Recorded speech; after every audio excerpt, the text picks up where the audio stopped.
आज सुबह से ही ईडी की टीम 3 बिजनेसमैन अजमल सिद्दीकी, जगजीत सिंह, विष्णु मुंद्रा के 7 ठिकानों पर छापेमारी कर रही है, जिसमें सॉल्ट लेक, नागरा बाजार और अजमल सिद्दीकी के प्रॉपर्टी सिल्लीगुड़ी भी शामिल है।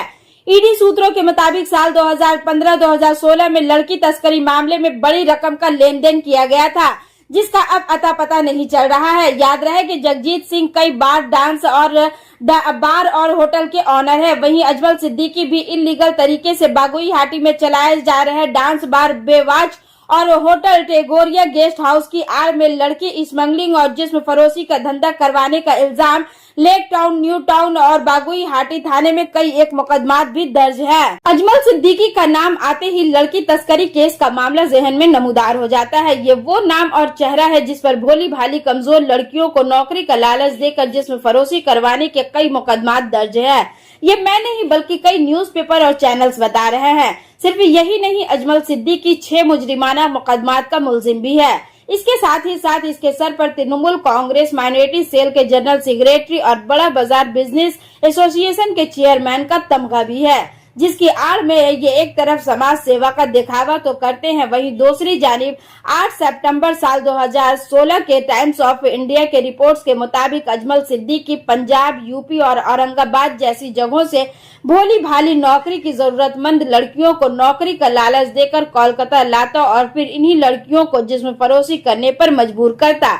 अजमल अपने डांस बार, कम होटल की आड़ जिस्म फरोशी का रैकेट चलाता, जिसके इल्जाम में अजमल को साल 2016 में सॉल्ट लेक से गिरफ्तार भी किया गया था। साल 2016 में टाइम्स ऑफ इंडिया में छपी रिपोर्ट्स के मुताबिक पुलिस के बयान के मुताबिक अजमल सिद्दीकी दूसरे स्टेट से लड़कियों को नौकरी का लालच देकर कोलकाता लाता और फिर उसे अपने डांस बार बेवॉच में जोर जबरदस्ती डांस करवाता, धमकी देकर उसे जिस्म फरोशी करने पर आमादा करता, जिसमें अजमल सिद्दीकी अहम रोल निभाता था। सिर्फ यही नहीं, पुलिस ने अपने बयान में कहा था कि बेवॉच अजमल का एक गैर कानूनी डांस बार है, जिसमें लगातार पुलिस रेड करती है और बार बार उसे बंद भी करवाया जाता है। साल 2016 के केस में कमिश्नरेट के एक सीनियर अफसर ने कहा था कि इससे कबल भी पुलिस ने इस तरह की शिकायत पर उसके बार में छापेमारी की थी, जिसमें बार के मैनेजर को गिरफ्तार किया गया था, मगर साल 2016 में अजमल को ही गिरफ्तार किया गया। अजमल के ऊपर सेक्शन 3, 4, 5 और 6 के साथ ही साथ इमोरल ट्रैफिक प्रिवेंशन एक्ट और criminal conspiracy under the Indian panel code का मुकदमा भी दर्ज है। वहीं 1 जून साल 2017 को मिलेनियम पोस्ट के रिपोर्ट्स के मुताबिक अजमल सिद्दीकी को बहु बाजार इलाके से गिरफ्तार किया जाता है। बागुईहाटी थाना में बताया जाता है कि 5 मई को नारी प्रचार करने की शिकायत दर्ज करवाया गया था। इसी शिकायत की बुनियाद पर अजमल को 1 जून को बहु बाजार से गिरफ्तार किया जाता है। अजमल का ताल्लुक जगजीत सिंह से कोई नया नहीं बल्कि बहुत पुराना है। जगजीत के कई बार और होटल भी है, जिसमें अजमल लड़कियों को सप्लाई करने का अहम रोल निभाता था। हैरत की बात यह है कि अजमल सिद्दीकी हर वो स्टेज के शोभा को बढ़ाते नजर आए जहां पे मिनिस्टर, एमपीज, एमएलए और चंद काउंसलर का जमावड़ा हुआ करता था।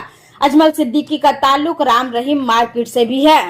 28 नवंबर साल 2019 में आनंदो बाजार पत्रिका में छपी रिपोर्ट्स के मुताबिक अजमल सिद्दीकी गवर्नर जगदीप धनखड़ से एक मुलाकात भी की, जहां पे तस्वीर वायरल होने के बाद काफी ज्यादा चमगोइयां भी शुरू हो गई थी कि जिसके ऊपर इस तरह के केसेस दर्ज है, उस पर गवर्नर के साथ इस तरह का फोटो वायरल भी किया गया था।